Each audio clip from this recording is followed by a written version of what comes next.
ప్రియమైన YouTube ప్రేక్షకులారా, Sophia Joseph ministries ప్రేక్షకులకి వందనాలు. ఈరోజు నేను చెప్పబోయేది ఏమిటంటే కార్మెల్ మాత గురించి. ఈ కార్మెల్ మాత ఎవరు? అసలుకి పునీత కార్మెల్ మాత మన గుడివాడ ఏలూరు రోడ్లో ఉన్నటువంటి చర్చికి, ఆర్సెం చర్చికి పునీత కార్మెల్ మాత దేవాలయం అని పేరు. సెయింట్ కార్మెల్ మాత చర్చ్ అని పేరు ఉంది. ఆ దేవాలయం మీదే కార్మెల్ మాత యొక్క విగ్రహం, అది స్వరూపం ఉంటుంది. బాలయేసుని ఎత్తుకున్నటువంటి స్వరూపం అనేది ఉంటుంది. ఎవరు ఈ కార్మెల్ మాత అంటే మేరీ మాతే, మరియ తల్లి మేరీ మాతే.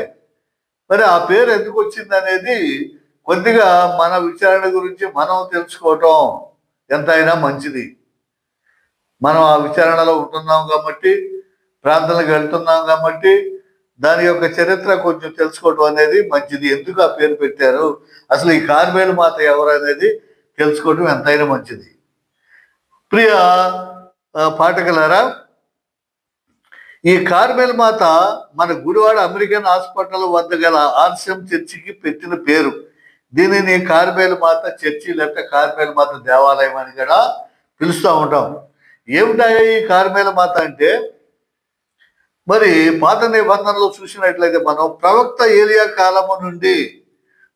అయినటువంటి ఏలియా కాలము నుండి కార్మెల్ పర్వతంపై ఉన్న సన్యాసుల ద్వారా కార్మెల్ మఠం పుట్టింది. సన్యాసులు, మఠవాసులు, సన్యాసులు అంటే ఎవరంటే పెళ్లి చేసుకోకుండా, భార్య బిడ్డలు లేకోకుండా దేవునికి అంకితం అయిపోయి మఠవాస జీవితాన్ని జీవించేవారిని సన్యాసులు అంటారు. అలా కాకుండా వివాహం చేసుకుని భార్య బిడ్డలతో జీవించేవారిని సంసారులు అంటారు. ఇక్కడ ఈ కార్మెల్ పర్వతం ఉంది. అక్కడ ఆ కార్మెల్ పర్వతం మీద ఈ మఠ సన్యాసులు ఉన్నారు. అక్కడ పుట్టింది ఇది కార్మెల్ మఠం అనేది. ఆ మఠం అనేది పుట్టింది 13వ శతాబ్దంలో. వీరు యూరప్కు వలస వెళ్ళారు. ఎప్పుడో 13వ శతాబ్దంలో పునీత సైమన్ స్టాక్ ఆధ్వర్యంలో వ్యక్తిగత జీవితానికి స్వస్తి చెప్పి మఠ జీవితానికి అలవాటు పడి పాత స్వభావాలకు, చెడు అలవాటులకు స్వస్థ చెప్పి స్వేచ్ఛా జీవితాన్ని గడిపారు. మఠ జీవితం అంటే ఇక తన వ్యక్తిగత జీవితం అన్నట్టు భగవంతుడు, దేవుడు, ధ్యానం ఇవే ఉంటాయి. అదే 5 సహోదరులైతే తపస్సు చేసుకుంటున్నారు. వీళ్ళు మఠవాస జీవితం, మఠ సన్యాసులు అని అంటారు. మన క్రైస్తవులు కూడా ఇక్కడ ఈ కార్మెల్ మఠంలో ఈ మఠం పుట్టింది కాబట్టి కొంతమంది వ్యక్తిగత జీవితం వదిలేసి, భార్య లేదు, బిడ్డ లేదు,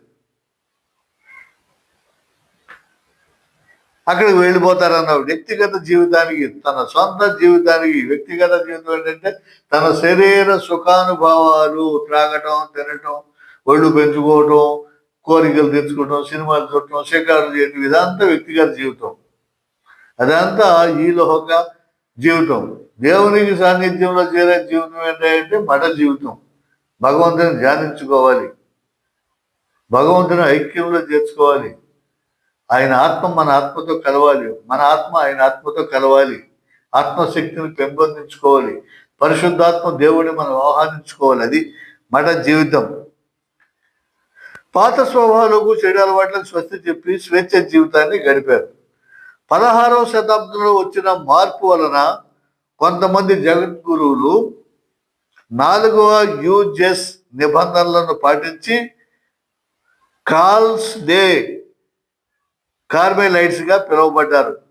ఈ 13 నుంచి 16వ శతాబ్దం వచ్చేసరికి వీళ్ళు కొన్ని పాత స్వభావాలకు స్వస్తి చెప్పేశారు.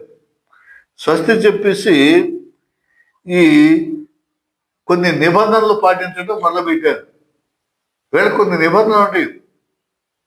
మఠ జీవితం అంత తేలికైంది కాదు. ఆ మఠ జీవితంలో ప్రొద్దున్నే లేవటం, సంధ్యకి స్నానం చేయటం, భగవంతుని ధ్యానించుకోవటం, తర్వాత పరిమితమైనటువంటి ఆహారం తీసుకోవటం, మాంసాహారం భుజించుకోవడం, ఉండటం, ఉప్పు కారం తక్కువ వేసుకుని తినడం, తర్వాత కామ క్రోధ మదమాత్సర్యాలన్నింటినీ జయించే శక్తి కలిగినటువంటి విధంగా వీళ్ళు తయారవడం, ఇవన్నీ కూడా కొన్ని సూత్రాలు తయారు చేసుకుంటారు. కాబట్టి కొంతకాలానికి ఈ కార్మెలైట్ మఠం కష్టాల ఊబిలో కూరుకుపోయింది. దాదాపు పూర్వకాలం ఏంటంటే ఈ ప్రార్థనలు చేసుకోవడం కూడా కఠోరమైనటువంటిది అన్నమాట. ఎక్కడో కొండల్లో, లోయల్లో, తుప్పల్లో ఉంటారు, ఆహారం ఉండదు, మంచినీళ్ళు దొరకవు, పూర్వప్రకాల మధ్య, విష జంతువుల మధ్య, విష సర్పాల మధ్య వీళ్ళు జీవిస్తూ ఉండాలి. మరి ఊర్లో అయితేనేమో ఈ ప్రార్థన చేసుకునే వాళ్ళని ఎంటాడటం, కొట్టడం, తన్నటం, చంపడం ఇలాంటివన్నీ జరుగుతూ ఉండేది. కాబట్టి చాలా కష్టాలతో కూడుకున్నటువంటిది. కాబట్టి ఇది కష్టాలు ఊబిలో కూరుకుపోయింది. అప్పుడు కార్మెలైట్ మఠానికి అధిపతిగా ఉన్న వృద్ధుడైన పునీత సైమన్ స్టాక్ గారు దీనికి అధిపతిగా ఉన్నారు. సైమన్ స్టాక్ గారు ఆయన చాలా వృద్ధుడు. కష్టాల ఊబిలో కూరుకుపోయిన తన మఠాన్ని కాపాడమని మరీ తల్లిని వేడుకుంటాడు. మరీ మాత్రం వేడుకోగా 1251లో ఇంగ్లాండ్ దేశంలో కేంబ్రిడ్జి నగరంలో మరియమాత అతనికి దర్శనమిచ్చింది. ఎక్కడండి? కేంబ్రిడ్జి ప్రాంతంలో, నగరంలో. ఎప్పుడు? 1251లో దర్శనమిచ్చి ఏం చేసింది? బూడిద రంగులో ఉన్న ఒక ఉత్తరీయన ఒక వస్త్రాన్ని బహుకరించింది. ఎవరికి? సైమన్ స్టాక్ గారికి బూడిద రంగులో ఉన్నటువంటి ఒక ఉత్తరయాన్ని, అంటే ఒక వస్త్రాన్ని బహుకరించి, ఎవరైతే ఈ వస్త్రాన్ని భక్తితో, నమ్మకంతో, ప్రేమతో ధరించి ప్రార్థిస్తారో వారు అధిక మేలులు పొంది మరణావస్థలో మాత యొక్క ఆదరణ పొందుతారని వాగ్దానం ఇచ్చింది. ఎవరైతే నేను ఇచ్చినటువంటి బూడిద రంగు కలిగినటువంటి ఉత్తరయాన్ని లేదా ఈ వస్త్రాన్ని ధరించి మరి భక్తితో, నమ్మకంతో, ప్రేమతో ప్రార్థన చేసుకుంటారో వాళ్ళకి మంచి మేలులు పొంది తర్వాత మరణావస్థలో కూడా మంచి మరణాన్ని పొందుతారు అని ఆవిడ వాగ్దానం ఇచ్చింది. కాబట్టి పునీత కార్మెలు మాత పాలక పునీతురాలుగా గుడివాడ విచారణ 1931 సంవత్సరంలో తల్లి వెన్ననపూడి విచారణ నుండి నూతన స్వతంత్ర విచారణగా ఏర్పడింది. కాబట్టి ఆ పేరుని, కార్మెల మాత పేరుని గుడివాడ విచారణ ప్రారంభించేటప్పుడు ఎన్నుకున్నారు. ఒక్కొక్క విచారణకి ఒక్కొక్క పేరు పెడతారు, ఒక్కొక్క పునీతుల పేర్లు పెడతారు. సెయింట్ థామస్ చర్చ్ అని, సెయింట్ మేరీస్ చర్చ్ అని, సెయింట్ ఆగ్నేస్ అని, ఇలా ఒక సెయింట్స్ యొక్క పేర్లు పెట్టుకుంటారు. అదేవిధంగా మన గుడివాడ విచారణ ఎప్పుడు ఏర్పడింది అంటే 1931 సంవత్సరంలో. ఇది ఎక్కడి నుంచి వచ్చింది? అప్పుడు గుడివాడ విచారణ ఉండేది కాదు. మనకి ఆది విచారణ వెన్ననపూడి తల్లి విచారణ. ఆ వెన్ననపూడి విచారణ నుండి నూతన స్వతంత్ర విచారణగా ఏర్పడింది. ఎప్పుడైంది అంటే 1931 సంవత్సరంలో. అప్పుడు పూజ్య గురువులైనటువంటి ఫాదర్ బియాంకి ఫాదర్ గారు, PIME అంటే వారి యొక్క సంస్థానం ఉంటుంది, PMAI అనేటువంటిది ఆ సంస్థ అన్నమాట గారు. అదే సంవత్సరము నూతన విచారణ గురు నిలయాన్ని నిర్మించారు. కొత్త విచారణ గురు నిలయాన్ని. అంటే గురు నిలయం అంటే ఫాదర్స్ హౌస్. అక్కడ ఫాదర్ ఉంటేనే కదా పూజలు, ప్రార్థనలు జరిపేది.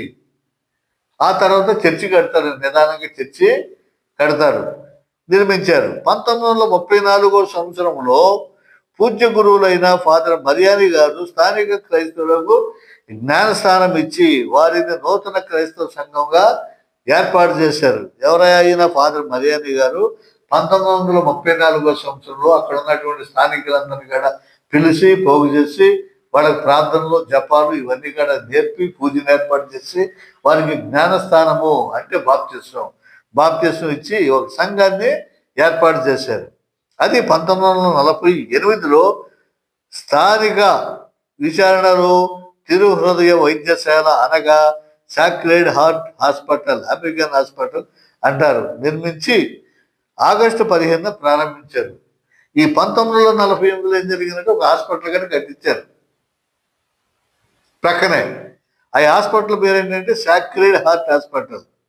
దాన్నే మనం ఇప్పుడు ప్రస్తుతం అమెరికన్ హాస్పిటల్ అంటాం. తెలుగులో తిరుహృదయ వైద్యశాల అని పిలుస్తాం. ఇప్పటికీ ఉంది అది. మరి అక్కడ ఎంతో మంది బిడ్డలు జన్మించారు, గొప్పవారయ్యారు, పెద్దవారు అయిపోయారు, ప్రముఖులు అయిపోయారు. అదంతా ఎందుకు? నేను అక్కడే పుట్టాను, నేను అక్కడే జన్మించాను. మేము 6 సంతానం.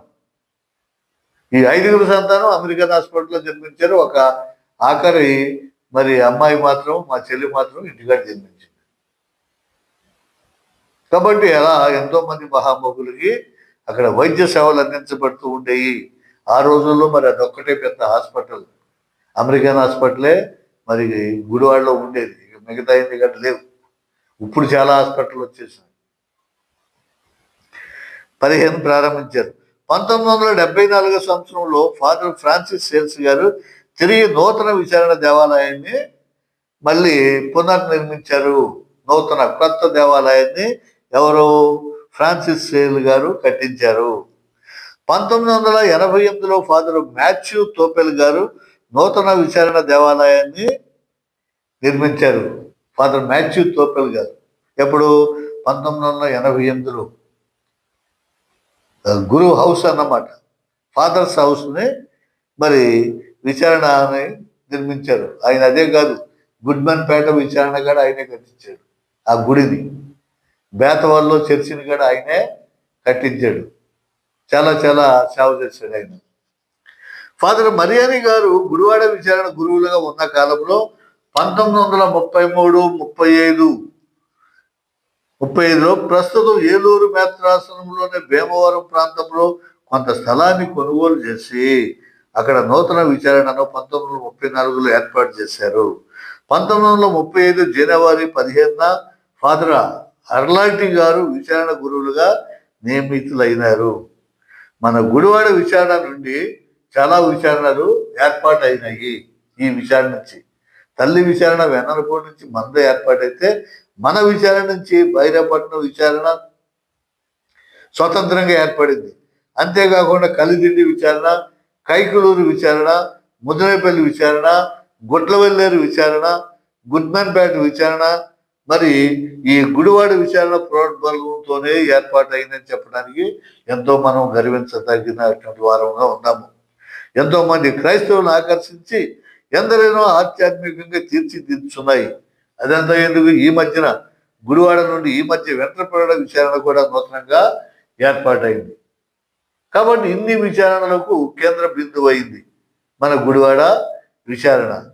సరే, అప్పటి నుంచి విచారణ ఏర్పాటు అయిపోయింది. కానీ ఇప్పటి వరకు సుమారుగా ఎంతమంది గురువులు పనిచేశారో వాళ్ళ పేర్లు చూద్దాం, ఎంతమంది పనిచేశారు. మొట్టమొదటిసారిగా చూడండి, మోన్సిగ్నోర్ ఎంజీలో బియాంకి ఫాదర్ బియాంకి గారు పనిచేశారు. PIME సంస్థ వారు అన్నమాట. తర్వాత నెంబర్ 2 ఫాదర్ ఎంజీలో మరియానా PIME ఆయన పనిచేశారు. ఆ తర్వాత 3 ఫాదర్ జే వెట్టికల్ ఫాదర్ పనిచేశారు. తర్వాత 4 ఫాదర్ ఆగస్టో జెన్నీని PIME ఆ ఫాదర్ పనిచేశారు. తర్వాత 5 ఫాదర్ ఏ డొనాల్డ్ మిరాండా ఫాదర్ పనిచేశారు, ఫాదర్ మిరాండా గారు.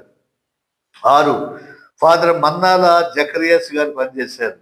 7 మోన్సిగ్నోర్ థామస్ ఎడబెర్రీ, ఈయన మే 1970 నుండి మార్చి 1973 సంవత్సరం వరకు పనిచేశారు. 8 ఫాదర్ ఫ్రాన్సిస్ సేల్స్, ఈయన మే 1973 నుంచి ఫిబ్రవరి 1977 వరకు పనిచేశారు. 9 ఫాదర్ జోసెఫ్ కల్లు వరంబిల్, ఈయన ఫిబ్రవరి 1977 సెప్టెంబరు 1977 వరకు పనిచేశారు. తర్వాత 10 ఫాదర్ మేకా యేసుదాస్ గారు, ఈయన నేను గుణల బోర్డింగ్లో చదివినప్పుడు మా వార్డెన్గా ఉన్నారు. ఈయన ఫాదర్ వార్డెన్గా బ్రదర్గా చేశారు. తర్వాత గుడివాడ మరి సెప్టెంబర్ 1977 నుంచి సెప్టెంబర్ 1978 వరకు పనిచేశారు. 11 ఫాదర్ నోయల్ హార్పల్ ఇన్ఛార్జ్, ఏప్రిల్ 1979 నుంచి ఫిబ్రవరి 1980 వరకు ఈయన పనిచేశారు. 12 ఫాదర్ అలెగ్జాండర్ బొల్లాకల్, ఈయన ఫిబ్రవరి 1980 మార్చి 1981 వరకు పనిచేశారు. 13 ఫాదర్ అంతోని కలక్కాల్, మార్చి 1981 నుండి డిసెంబరు 1986 వరకు ఈయన పనిచేశారు. 14 ఫాదర్ మాథ్యూ తోపెల్, ఈయనే ఇది మరి గుడ్మెన్పేట విచారణ, తర్వాత బేతోలు విచారణ, మన విచారణ యొక్క గృహ సముదాయం, అది ఫాదర్స్ యొక్క బిల్డింగ్, ఇవన్నీ కూడా ఈయన కట్టించాడు. ఈయన డిసెంబర్ 1986 నుండి అక్టోబర్ 1991 వరకు పనిచేశారు. తర్వాత 15 చెరియన్ ఫాదర్, చెరియన్ అంబల తురి తైల్ చెరియన్. ఈయన అక్టోబర్ 1991 నుండి మే 1998 వరకు ఈయన పనిచేశారు. తర్వాత 16 ఫాదర్ మువ్వల ప్రసాద్ గారు, మువ్వల ప్రసాద్ గారు మే 1998 నుండి ఆగస్టు 1999 వరకు ఈయన పనిచేశారు. తర్వాత 17 ఫాదర్ జాన్ మాథ్యూ గారు, ఈయన ఆగస్టు 1999 నుండి మే 2006 వరకు కూడా పనిచేశారు. ఆయన తర్వాత 18 సవరియప్పన్ రాజప్ప, రాజప్ప ఫాదర్, ఆయన మే 2006 నుంచి పనిచేశాడు. ఆయన తర్వాత ఫాదర్ అయ్యప్ప స్వామినాథన్ గారు, స్వామినాథన్ ఫాదర్ గారు పనిచేశారు. ఈయన తర్వాత ఫాదర్ గంట ప్రవీణ్ గారు, ఈయన చాలా చెప్పుకోదగినటువంటి వ్యక్తి, పట్టుదల కలిగినటువంటి వ్యక్తి. ఈయన ప్రస్తుతం ఉన్నటువంటి నూతన దేవాలయాన్ని మనకి నిర్మించి పెట్టారు. సుందరమైనటువంటి నూతన దేవాలయాన్ని కట్టి పెట్టారు అన్నమాట. తర్వాత ఇప్పుడు ప్రస్తుతం father Gujjula Michael, Gujjula Michael గారు మన విచారణకర్తలుగా ఉండి పనిచేస్తున్నారు. దీనికి అటాచ్డ్గా అమెరికన్ హాస్పిటల్ ఉంది. తర్వాత గర్ల్స్ హై స్కూల్ ఉంది, ఫాదర్ బియాంకి గర్ల్స్ హై స్కూల్, అక్కడ ఆడపిల్లల హాస్టల్ ఉంది. తర్వాత ఇంగ్లీష్ మీడియం స్కూల్ కూడా ఏర్పాటు చేశారు. ఎంతోమంది పల్లెటూరులో ఉన్నటువంటి పేద పిల్లలందరూ కూడా హాస్టల్లో ఉండి చదువుకుంటూ ఉంటారు. మరి మంచి క్రమశిక్షణ, ప్రొద్దున్నే లేగటం, ప్రార్థన చేసుకోవటం, స్నానాలు చేయటం, గుడికి రావటం, తమ పనులు ఒత్తులు అవన్నీ కూడా శుభ్రంగా చేసుకోవటం, స్కూల్ టయానికి స్కూల్కి రావటం, మధ్యాహ్నానికి భోజనంకి వెళ్తాం, సాయంత్రం ప్రార్థన, మరి ఇవన్నీ కూడా చక్కగా క్రమశిక్షణతో, ఎంతో క్రమశిక్షణతో పిల్లల్లో మంచి అలవడిని ఏర్పాటు చేసేటువంటి ఒక ప్రత్యేకమైనటువంటి ఒక స్కూల్ ఫాదర్ బియాంకి స్కూలు మరియు హాస్టల్. అమ్మగారులు కూడా తమ బిడ్డల వల్లే, తల్లిదండ్రుల వల్లే బిడ్డల్ని వాళ్ళ అవసరాలకి మరి కనిపెడుతూ వాళ్ళకి వైద్యం చేస్తూ మరి ఎంతో సాక్రిఫైస్ జీవితాన్ని మరి చేస్తారు. అందుకని సాక్రెడ్ హార్ట్ హాస్పిటల్ అని అంటారు. ఇంత చక్కని దేవాలయం. మరి ఇక్కడ మనక్కడ ప్రొద్దున్న 6 గంటలకు పూజ జరుగుతుంది డైలీ, ప్రతిరోజు సాయంత్రం జపమాల జరుగుతుంది. మరి శుక్రవారం, నెలలో మొదటి శుక్రవారం ప్రార్థన, మంగళవారం పూజలు, తర్వాత మరి పండగలకి సాయంత్రం పూట మరి దివస ప్రసాద ఆరాధనలు, ఇవన్నీ కూడా ఎంతో భక్తియుతంగా మరి ఒక పుణ్యక్షేత్రంలాగా చక్కగా సాగుతున్నటువంటి మన గుడివాడ పట్టణానికే మరి ఎంతో పుణ్యం అన్నమాట.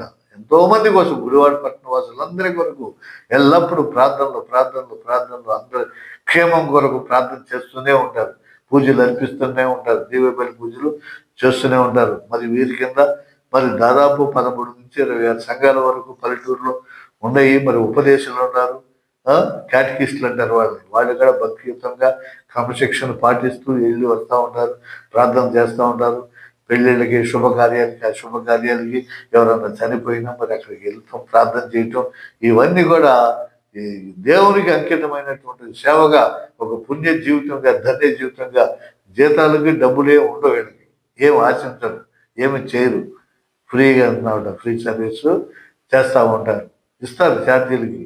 వారానికి ఒక 25 రూపాయలు లెక్క చొప్పున నెలకి 250 అంతా ఇస్తారు. నేను చేశాను, కేటగిస్ట్ ఉపదేశంగా చేశారు. పెట్రోల్ ఛార్జీలకు మాత్రం ఇస్తారు. దానికోసం ప్రార్థన చేసుకుంటూ జీవితాన్ని సంతోషమయం, సుఖమయం చేసుకుంటూ ఉండడానికి ఈ గుడివాడ విచారణ అనేది ఎంతో ఆదర్శవంతమైనటువంటి విచారణ. ప్రతి ఒక్కరూ, ఎంతో మంది ఎప్పుడు ప్రొద్దున్నే 6 గంటల నుంచి సాయంత్రం 6 గంటలు 8 గంటల వరకు దేవాలయం తలుపులు తెరిసే ఉంటాయి. ఎంతో మంది 5వ సహోదరులు కూడా వచ్చి ప్రార్థన చేసుకుంటా వెళ్తూ ఉంటారు, మొక్కుకుంటా వెళ్తారు. మరి ఆ రోడ్డు మీద ఉన్నటువంటి గృహ దగ్గరికి లారీలు వాళ్ళు మరి లోడ్ వేసుకెళ్తా, చేపల బళ్ళు తోలుకెళ్తా, ప్రార్థన చేసుకుంటా మరి చక్కగా మొక్కుకుండా చేస్తూ ఉండేది. ఎదురుగా హాస్పిటల్స్ ఉన్నాయి, ఎంతోమంది ఎప్పుడు జనసందడితో అక్కడ ఉంటూ ఉంటారు. అమెరికన్ హాస్పిటల్ ఎంతో క్లీన్గా, నీట్గా, చక్కగా ఉంటుంది. పూర్వకాలం ఆ ఒక్క హాస్పిటలే ఉండేది. మరి మంచిగా. ఇప్పుడు అన్నీ చాలా హాస్పిటల్స్ వచ్చినాయి, కానీ అప్పుడు పేదలకు వైద్యం అందించి నిత్యము ప్రభు సేవలో మరి వీళ్ళు జీవించినటువంటి అమ్మగారులు, ఫాదర్లు, ఈ పని చేసిన వాళ్ళందరూ కూడా ఎంతో ధన్యజీవులు. అలాంటి చక్కని దేవాలయాన్ని మనం కలిగి ఉండటం మనం అదృష్టంగా భావించి అక్కడ ప్రార్థన చేసుకుంటాకి, పూజల్లో పాల్గొనటానికి, తర్వాత క్రిస్టమస్లో అర్ధరాత్రి ప్రార్థనలు, ఆ, మరి ఈస్టర్ పండుగ అర్ధరాత్రి ప్రార్థనలు, ఆ, ఇవన్నీ జరుగుతూ ఉంటాయి. చక్కగా ఊరేగింపులు జరుగుతూ ఉంటాయి, శిలువ మార్గాలు జరుగుతూ ఉంటాయి. ఇవన్నీ కూడా మనం చాలా వరకు చూస్తూనే ఉన్నాం. కాబట్టి మన విచారణ అంటే ఏమిటి? ఈ కార్మేలు మాత ఏంటి? ఈ పేరు ఎందుకు వచ్చింది? మేరీ మాతను మనం ఆదర్శంగా తీసుకుని పెట్టుకుని చక్కగా గౌరవించుకుంటూ పూజించడం కాదు. పూజించడం అనేది లేదు అసలు. ఆలస్యంలో ఎవరిని కూడా పూజించరండి, ఒక యేసు ప్రభును తప్ప. ఒక యేసు ప్రభుకి బలిదానము, బలి పూజ, దివ్య బలి పూజ అర్పించడం తప్ప ఏది జరగదు. విగ్రహారాధన అంటారు, లేదు, అంత అబద్ధం. స్వరూపాలు అంటారు, విగ్రహాలు కదండి, అవి స్వరూపాలు. అటు ప్రక్కన ఇటు ప్రక్కన మనం మరియమ్మ గారి, జోసెఫ్ గారి పునీతులే పెట్టుకుంటాం తప్పితే, మరి 14 స్థలాలు పెట్టుకుంటాం తప్పితే వాటిని పూజించడం కానీ విగ్రహారాధన ఎంత మాత్రమో కానే కాదు. యేసు ప్రభు యొక్క శిలువ మాత్రమో పైన ఉంటుంది. మరి దేవుని యొక్క మందసం ఎప్పుడు ఒక లైట్తో దీపం అక్కడ ఎలుగుతూ ఉంటుంది. లోపల మరి రొట్టె ద్రాక్ష రసం లాంటిది దివ్య సప్రసాదము మరి అక్కడ ఉంటుంది, లోపల ఉంటుంది అన్నమాట. ఎప్పుడు నిరంతరం లైట్ వెలుగుతూ ఉంటుంది. మరి పాత నిబంధనలో దేవుని యొక్క మందసం ఎలాగైతే ఉందో, మందసంలో యెహోవా దేవుడు ఎలా నివాసం చేశాడో, ఇప్పుడు నూతన నిబంధనలో ఈ దేవాలయంలో ప్రతిష్ఠింపబడినటువంటి దేవాలయంలో మరి దివ్య మందసం అది పెట్టిలాగా ఉంటుంది. దాంట్లోనే దివ్య సప్రసాదం, ద్రాక్షారసం కూడా ఉంటుంది. అదే నడి పూజలో శరీరము రక్తంగా మారిపోయి మనందరికీ ఆశీర్వాదాన్ని అందించేది మరి అదేనమాట. అది అందరూ తెలుసుకోండి. తెలుసుకోకుండా ఊరికి ఆడ మాటలు వీళ్ళు మాటలని మరి మోసపోవద్దు, విమర్శకు లోనవద్దు, చేయొద్దు. ఎప్పుడు ఆ బలిపీఠం ముందు ప్రార్థన చేసుకుంటే మన కష్టాలన్నీ తీరిపోతే ఎంతో ధన్యత అనేది కలుగుతుంది. కార్మేలు మాత మనకి ఎప్పుడు మరి కుమారుడికి మన గురించి మనవి చేస్తూ ఉంటుంది, మన కష్టాల గురించి మనవి చేస్తూ ఉంటుంది. ఒక మానవ మాతృలే మనవి చేస్తున్నారు కదా, ఫాదర్లు, మా అమ్మగారు, వీళ్ళందరూ మన తరఫున ప్రార్థన చేస్తారు కదా, పాస్టర్లు ప్రార్థన చేస్తారు కదా. అలాగే ఈ పుణ్యమూర్తులు, దేవమ్మ తల్లి ప్రార్థన చేస్తారు, పునీతులు ప్రార్థన చేస్తారు, మన తరఫున దేవదూతలు మన చుట్టూ ఉంటారు, కావలసిన మనుషులు ఉంటారు. ఇవంతా కూడా ఎంతో కంటికి కనపడినటువంటి ప్రక్రియ. కాబట్టి కార్మేలు మాత గురించి మరి నేను తెలియజేయాలనుకున్నాను. నాకు తెలిసినంత వరకు నేను చెప్పాను. మరి ఈ అదృష్టాన్ని నాకు ఇచ్చినందుకు దేవునికి వందనాలు తెలియజేస్తున్నాను. మీ అందరికీ వందనాలు.